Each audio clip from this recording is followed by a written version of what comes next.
Bismillahirrahmanirrahim. Chers étudiants, salam alaikum.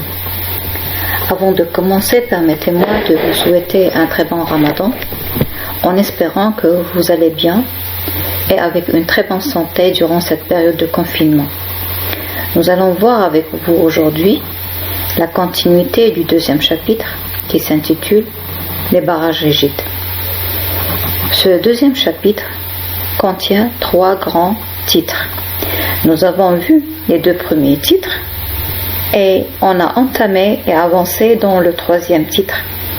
Mais avant de continuer l'explication de ce dernier titre de ce chapitre, permettez-moi de revenir un petit peu en arrière et faire des rappels afin de vous rafraîchir la mémoire. Le 3e titre, c'est la stabilité du barrage. On a dit qu'on peut distinguer 3 types de stabilité. Stabilité au renversement, stabilité au glissement et stabilité au poissonnement, ou on peut dire affaissement ou même tassement. Selon votre spécialité, on va se contenter de voir juste les 2 premiers types de stabilité, c'est-à-dire la stabilité au renversement et la stabilité au glissement. Il faut savoir aussi que l'étude de stabilité d'un barrage rigide se fait sur des tranches verticales d'épaisseur de 1 mètre. Ces tranches verticales s'appellent des plots. Nous allons commencer par l'étude de stabilité au renversement. Donc pour s'y faire, nous allons considérer que la forme du barrage poids est une forme triangle rectangle OAB de sommet haut et de base AB. Supposons maintenant qu'une fissure horizontale sectionne le barrage du point M jusqu'au point N, c'est-à-dire de la partie amont jusqu'à la partie aval. Dans ce cas-là, permettez-moi pour vous montrer, la portion qui risque de se renverser, c'est cette portion-là, c'est-à-dire OMN, autour du point N. On va continuer notre étude en prenant la portion OMN. Nous savons que le fruit aval M est égal aux tangente alpha. Dans ce cas de figure, tangente alpha égale à MN sur OM, avec OM égale une hauteur H. Autrement dit, M égale MN sur H. Ceci implique que MN égale M fois H. Pour étudier la stabilité au renversement, nous devons étudier les forces qui agissent sur le solide OMN, c'est-à-dire sur la portion qui risque de se renverser. En général, on a 3 forces et nous allons commencer par la première force, la force de poussée de l'eau, notée dans ce cours par Q. Cette force agit sur le parement amont du barrage et après remplacement en utilisant la loi fondamentale de l'hydrostatique, on a trouvé que la force de poussée de l'eau Q égale à ρ fois G fois H au carré sur 2 avec ρ et la masse volumique de l'eau est égale à 1000 kg par mètre cube. G, l'accélération de la gravitation terrestre est égale à 9,81 mètres par seconde carré. On a trouvé que la force de poussée de l'eau Q égale ρ fois G fois H au carré sur 2. Pour démontrer ceci, nous allons appliquer la loi fondamentale de l'hydrostatique, c'est-à-dire Q égale ρ fois G fois Hg fois S, avec ρ représente la masse volumique de l'eau, G c'est l'accélération de la gravitation terrestre, Hg représente la profondeur du centre de gravité de la surface et enfin S représente la surface. Donc comme vous voyez, il nous reste à démontrer ces deux termes, c'est-à-dire la profondeur du centre de gravité de la surface et la surface. Pour s'y faire, nous allons schématiser pour mieux comprendre. On a pris la portion OMN, cette portion qui risque de se renverser autour du point N. Rappelons aussi qu'on est en train de travailler sur un plot de forme triangle-rectangle d'épaisseur égale 1 mètre.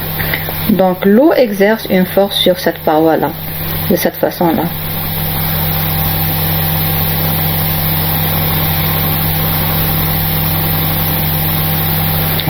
Cette paroi est de forme rectangulaire, de profondeur OM, c'est-à-dire égale H. Donc, la profondeur du centre de gravité de la surface HG égale H sur 2. La largeur de ce rectangle égale 1 mètre. Donc, la surface S égale OM fois 1 égale aussi H fois 1. En remplaçant chaque terme à sa place, nous aurons la formule suivante. Q égale ρ fois G fois H sur 2 fois H fois 1. C'est-à-dire Q égale ρ fois G fois H au carré sur 2. Donc, on a démontré la formule. Cette force passe par le centre de gravité G du triangle OMN, lequel est situé au H sur 3 au-dessus de l'arrêt MN. Voilà, schématisé dans la figure ci-contre. La deuxième force, c'est la force du poids de la portion OMN du barrage noté dans ce cours par P. Elle est située au tiers de la médiane OK, au-dessus de la face MN, comme montre la figure ci-contre. La force du poids égale, dans ce cas, ρ de B fois G fois M fois H au carré sur 2, avec ρ de B représente la masse volumique du béton ou de maçonnerie. Rappelons que le petit m représente le fruit aval de la portion OMN du barrage. Passons maintenant à la démonstration de cette formule. Nous savons que le poids égale le poids volumique fois le volume. Autrement dit, P égale ρ de B fois G fois V, avec ρ de B égale la masse volumique du béton ou de maçonnerie. G, c'est l'accélération de la gravitation terrestre, et enfin V, c'est le volume. Donc il nous reste à déterminer dans ce cas le V. Pour s'y faire, nous allons revenir à notre schéma précédent et on doit chercher par la suite le volume de cette tranche verticale d'épaisseur égale à 1 mètre. Donc le volume égale la surface du triangle fois 1, c'est-à-dire OM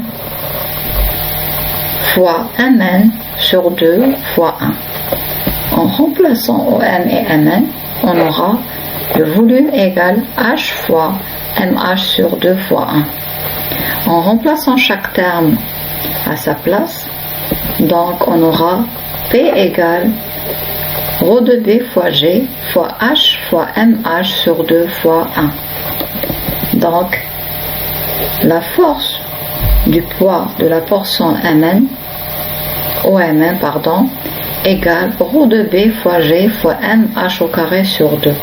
Donc, on a pu déterminer ou démontrer la force du poids propre du barrage. La troisième force, c'est la force de sous-pression de l'eau, notée dans ce cours par V.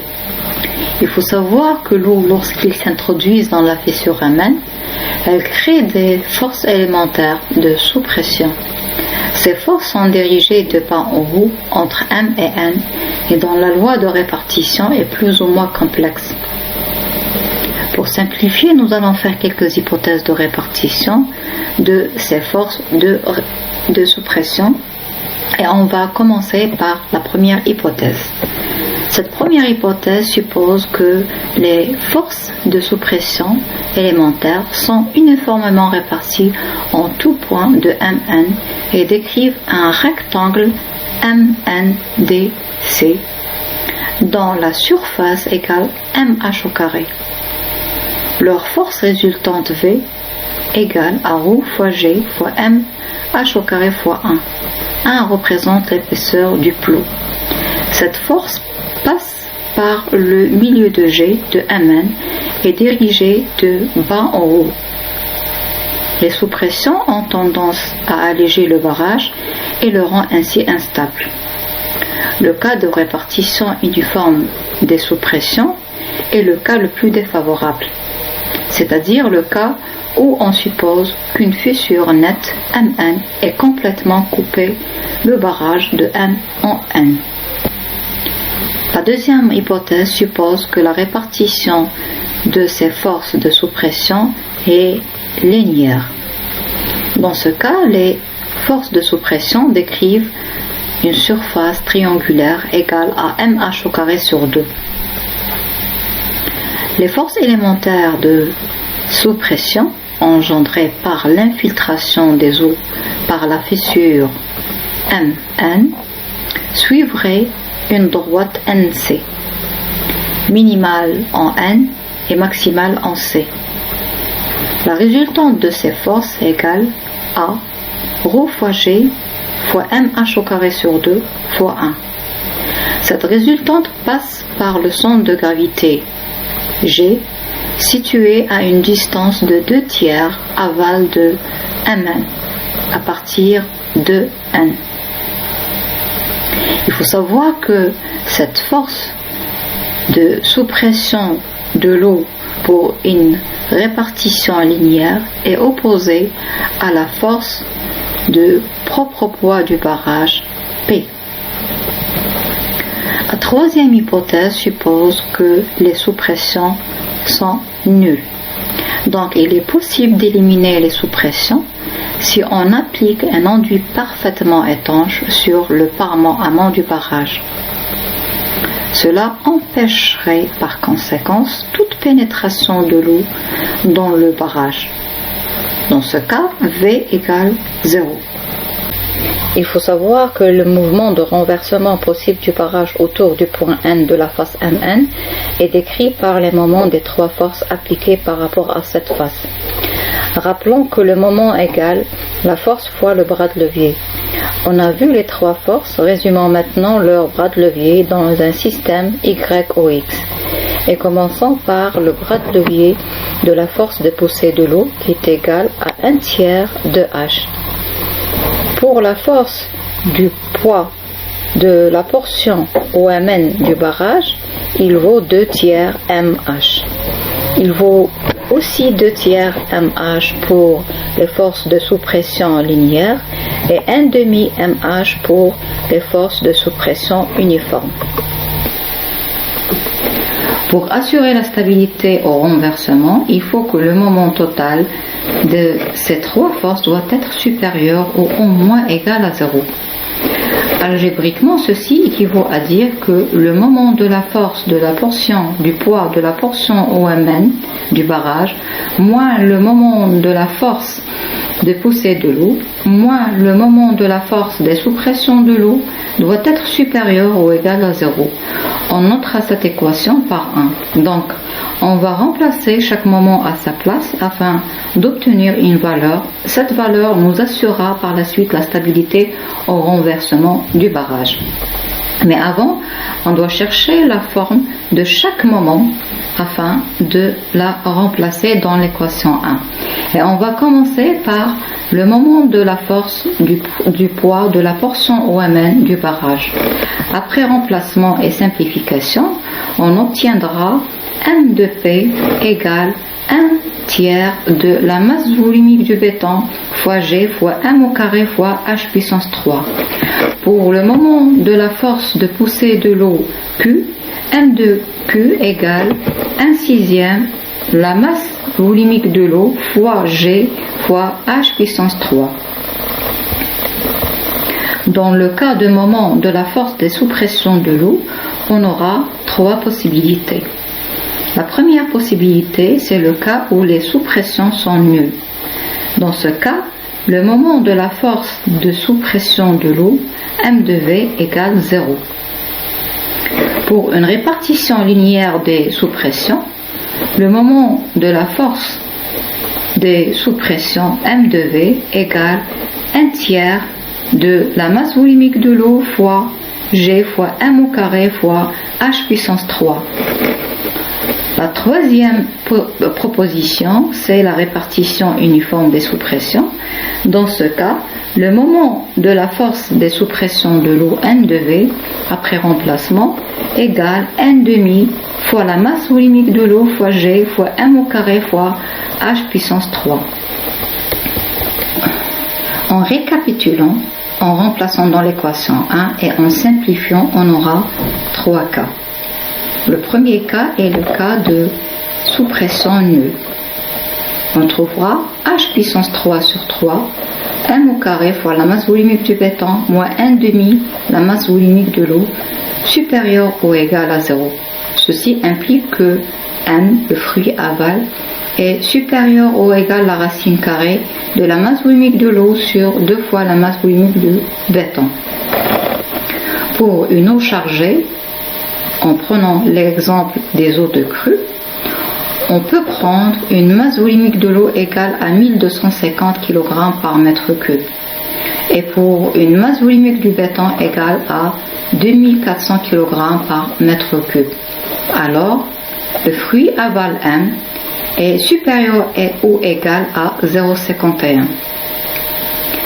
La règle empirique recommande de prendre un fruit aval M égal à 0,7 ou est 0,8 et plus. Dans ce cas, la stabilité au renversement est assurée pour les deux valeurs par la simple raison que M calculé est largement inférieure à celle recommandée par la règle empirique. Passons maintenant au deuxième cas où la répartition des sous-pressions sont linéaires. Donc, en remplaçant dans la première équation, on trouvera 2m au carré fois la masse volumique du béton moins la masse volumique de l'eau supérieure ou égale à la masse volumique de l'eau. Ceci implique que le fruit aval M est supérieur ou égal à la racine carrée de la masse volumique de l'eau sur 2 fois la masse volumique du béton moins la masse volumique de l'eau. Pour les mêmes valeurs, c'est-à-dire pour un ρ où une masse volumique de l'eau égale 1250 kg par mètre cube et une masse volumique du béton 2400 kg par mètre cube, on obtient un fruit aval supérieur ou égal à 0,74. Ici, le critère de stabilité recommandant de prendre un M égale 0,7 n'est pas satisfait, mais pas celui de prendre 0,8, puisque 0,7 est inférieur à 0,8, mais pas à 0,7. Le dernier cas, c'est la répartition des sous-pressions uniformes. En remplaçant toujours dans l'équation 1, on obtiendra un fruit aval supérieur ou égal à la racine carrée de la masse volumique de l'eau sur 2 fois la masse volumique du béton moins 3 fois la masse volumique de l'eau. Pour les mêmes valeurs de la masse volumique de l'eau et la masse volumique du béton, on arrive à un fruit aval supérieur ou égal à 1,09, donc soit un alpha supérieur ou égal à 47,5 degrés. Dans ce cas, la règle de stabilité recommandant de prendre un fruit aval de 0,7 et 0,8 n'est pas satisfait par la simple raison qu'elle est largement supérieure à celle recommandée. Donc on a achevé avec le cas de stabilité au renversement. On va voir la stabilité au glissement, c'est-à-dire le deuxième cas de stabilité. Donc l'eau de la retenue exerce sur le barrage une force de poussée dirigée horizontalement. Sous l'effet de cette force, le barrage tend à glisser sur sa base. Les forces qui se posent à cet effet de glissement sont le poids du barrage et son ancrage. Ceci dit, décrivons les forces appliquées sur le barrage de forme triangulaire pour simplifier, soit O, A, B, la forme du barrage, de sommet O et de base AB et de fruit aval M. Les forces qui agissent sur le barrage au point G, c'est-à-dire le centre de gravité, c'est son poids P du barrage, la force des sous-pressions V de sens contraire à P et la force de poussée de l'eau Q. Les expressions respectives de ces forces sont les mêmes que celles données au paragraphe 1, c'est-à-dire dans le cas de stabilité au renversement. P-V est la force résultante des forces P et V, c'est-à-dire du propre poids du barrage et la force des sous-pressions de l'eau. Nous avons donc une composante horizontale Q de poussée de l'eau et une composante verticale P-V. La force résultante R de ces deux composantes fait un angle gamma avec la verticale, un angle tel que tangente gamma égale Q sur P-V. La force des sous-pressions V a tendance à alléger le poids du barrage et le rend instable vis-à-vis du glissement. Pour empêcher celui-ci, il faudrait qu'il y ait des forces de frottement dont la résultante serait supérieure à la force de poussée de l'eau Q, soit F égale tangente de phi. Le coefficient de frottement représentant la résultante de toutes les forces de frottement créées sur la base AB du barrage. La condition pour que le barrage ne glisse pas sur sa base AB est la suivante. F est strictement supérieur à Q sur P-V ou tangente phi supérieure à tangente gamma. Il faut donc que l'angle de frottement phi soit supérieur à l'angle gamma que fait la résultante R avec la verticale. La valeur généralement admise pour F égale tangente phi dans le dimensionnement des barrages bois est de 0,75, donc phi égale 37 degrés. Étudions maintenant les différentes conditions de glissement selon les hypothèses faites sur les sous-pressions de l'eau V. Nous n'allons pas les réécrire, mais nous donnerons uniquement les résultats finaux. Nous allons commencer par le premier cas où les sous-pressions V sont maximales. Donc Q sur P-V égale, après remplacement, à la masse volumique de l'eau sur M fois la masse volumique du béton moins 2 fois la masse volumique de l'eau. Donc, F est largement supérieur à la masse volumique de l'eau fois M fois la masse volumique de béton moins 2 fois la masse volumique de l'eau. Ceci implique que le fruit aval M est largement supérieur à la masse volumique de l'eau sur F fois la masse volumique du béton moins 2 fois la masse volumique de l'eau. En remplaçant chaque terme par sa valeur, on a trouvé que le fruit aval M est largement supérieur à 3,33. Cette valeur est exagérément grande, jamais réalisée pratiquement, mais si elle survenait, la ruine du barrage que provoquerait ce type de sous-pression sera réelle. Dans ce cas, la stabilité au glissement n'est pas assurée. Passons maintenant au deuxième cas pour les sous-pressions de l'UV linéaires. Le résultat de remplacement et de simplification de l'équation Q sur P-V égale à la masse volumique de l'eau sur M fois la masse volumique du béton moins la masse volumique de l'eau. Donc, F est largement supérieur à la masse volumique de l'eau sur M fois la masse volumique du béton moins la masse volumique de l'eau. Ceci implique que le fruit aval M est largement supérieur à la masse volumique de l'eau sur F fois la masse volumique du béton moins la masse volumique de l'eau. Donc, après remplacement de chaque terme par sa valeur, on a trouvé que le fruit aval M est largement supérieur à 0,95. Donc, même ici, la stabilité au glissement n'est pas assurée. Le troisième et le dernier cas, c'est pour des sous-pressions de l'eau V égale 0.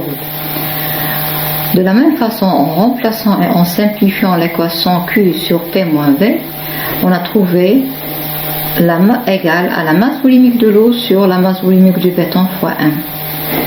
Donc, F supérieur à la masse volumique de l'eau sur la masse volumique du béton fois M, ceci implique que le fruit aval M est largement supérieur à la masse volumique de l'eau sur la masse volumique du béton fois F.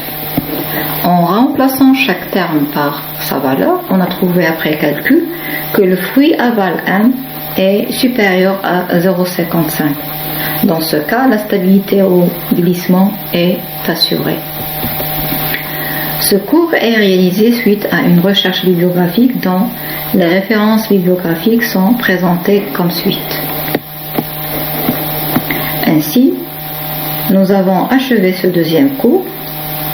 Chers étudiants, si vous avez des questions, n'hésitez pas à me contacter sur mon email présenté à la page de carte. Merci pour votre attention et à très bientôt.